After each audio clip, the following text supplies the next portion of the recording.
Okay, let's get into this week's video, and this one's on responsibility. Now, I can go on about this all day because my head hurts from all the BS I'm hearing from people out there, but I want to keep it down to a few minutes if I can, so I'll get right into it. I've listed 6 ways to become responsible for yourself, how people can do it for themselves, and they're based off recent conversations I've been around where I would rather have been smothered in honey and tied to an ant's nest, because no matter what you offer some people, they prefer to stay where they are and complain and blame about everything other than what they are doing. I'll do my best to try and smile now and then for the camera. However, the energy I'm in may make it a little bit difficult. Now imagine thinking you have to wait for an election in order for things to change, or the promotion, the grades, the business deal, or worse yet, the acceptance of others. Living in a vice and cocooned between election campaigns, job interviews, or a lucky break. Stuck, tethered, conditioned. Compliantly waiting for permission to take your next sticky, tentative step and fearful to get it wrong, or perhaps offend somebody who disagrees. Too many people live like this, and they've normalized it. So many of these people will have inspirational fridge magnets or coffee mugs at home saying things like, live in the present, or shoot for the stars, and at least if you fail, you land on the moon, whatever that bloody phrase is. Or one of my favorites, you have to get lost in order to find yourself. Now, these fridge magnet coffee mug people make me laugh. It's like they have created a system to make fun of themselves and stay miserable. They should put another quote that says, a peacock that sits on its tail is nothing but a turkey. Now, I find that they have a lack of action, a lack of boldness, and a lack of courage. So in this video, I'm going to go through 6 things you can take responsibility for yourself so you don't have to rely on external elements to get what you want. And I'll share some personal examples of how they worked for me. Because one thing I learnt from many years ago was to throw myself into the slipstream of life. Ride the flow of it, knowing the direction it's moving. Sure, it could be bumpy. Every new behavior is. However, once you keep doing it again and again, and then learn to calibrate, learn to trust yourself, things begin to happen much easier. There's no blame in the government, the company, the manager, the team, staff, colleagues, your circumstances, because you become responsible for what you want and then what you get. A big lesson for me at first was that I had to be okay with not knowing what will happen, because not knowing what will happen is where I've learned it all happens. Not knowing what is happening is actually the happening. It was difficult to let go of all the stories and all the comparisons and all the fabricated outcomes and simply make life happen into the direction I was willing it, where I was choosing it to go. So before I get into the 6 things which you are responsible for, I want to add this. A person's identity is defined by their behaviors and their habits, and these are created from their beliefs. To get clearer on your beliefs, you first want to get clearer on your values. Lead with your values and you will live a more successful life, because they become your very own terms and conditions. So become aware of what your behaviors are, and if they are enabling and aligning with you.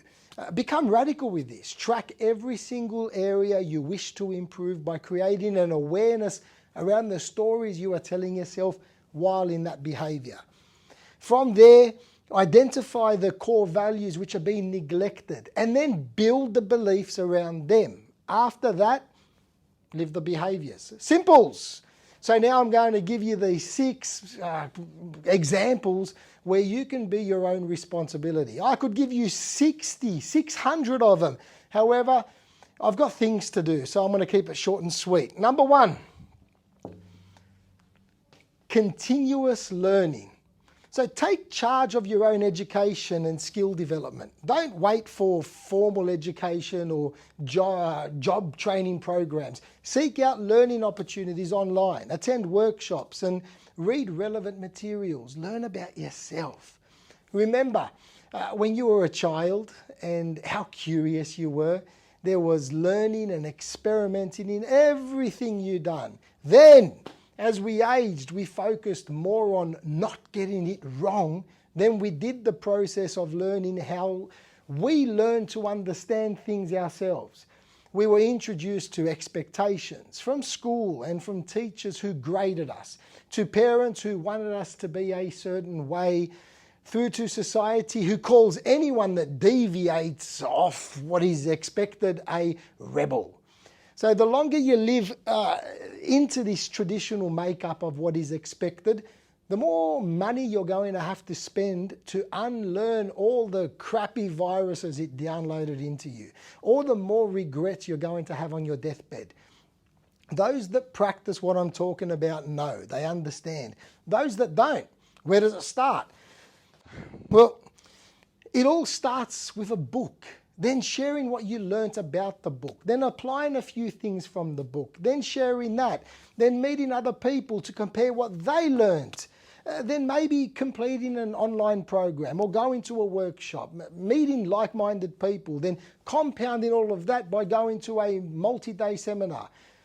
There is so much data showing how compounding interest over many years brings you riches.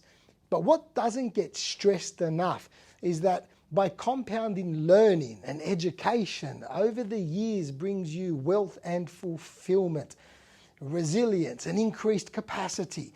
Because if you keep doing dumb shit while waiting for your boss or politicians or society to give you permission or tell you what to do, you will always be avoiding your own growth and responsibility. So change because you're meant to. And the best way to change is to be challenged to learn new things. I often mention how much money I've invested in all of those above domains earlier. And at first, before the trajectory took off, I had people laugh at me.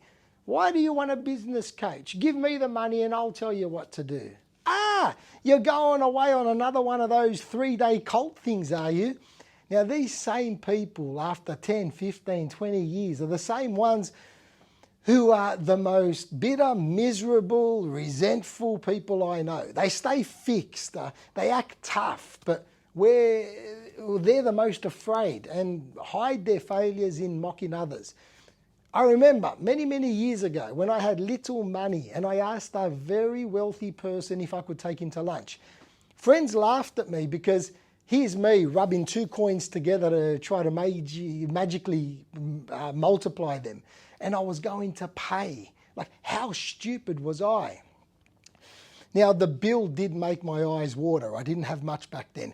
However, I got to spend 2 hours with someone who offered me his lifetime of advice. He was not only financially wealthy with a large company, he also contributed a lot to society and had a great family structure, participated in great hobbies, and was overall making a huge difference in society. Compare that to the advice we get in schools from the majority of teachers who are controlled by a system that has a purpose: compliance, expectation, and shame. Now, I know many teachers who are fantastic human beings, and ultimately they all mean well. They have continuously supplemented their education. The ones that are making a difference, they've supplemented their education, and because of that, they've added so much value to a classroom and to a person's life. Think about it. Out of all the teachers we've had, we may have that one that we remember fondly, the one that got us, understood us. That's one in what? How many? Teachers are overworked, underpaid, and risk-averse. That's why they're called teachers, not doers. They're great at telling, poor at doing. Powerful at controlling a child through fear, and mediocre at demonstrating out there in the world. So for many, their belief system is in such scarcity, and that's who we have molding our children's minds. People who, or teachers and people who rely on a union to get them a 1.5% pay rise every X amount of years because they lack the confidence, the boldness, the negotiation skills, the strength, the power, and the communication of value that they bring.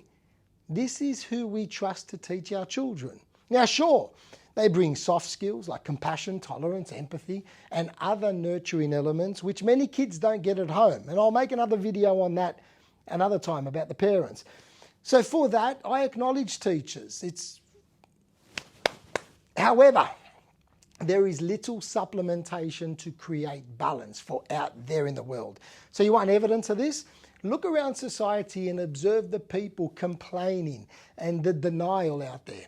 Look at the levels of anxiety and resignation amongst the adult population, where in Australia, 1 in 7 adults are on antidepressants to help numb the lot that they have been given. I dare say there's a higher percentage who go to the bottle. So be a learner, always. Find out how you best learn and do a search on the internet. There's going to be countless of people out there whom you resonate with. So always upgrade yourself.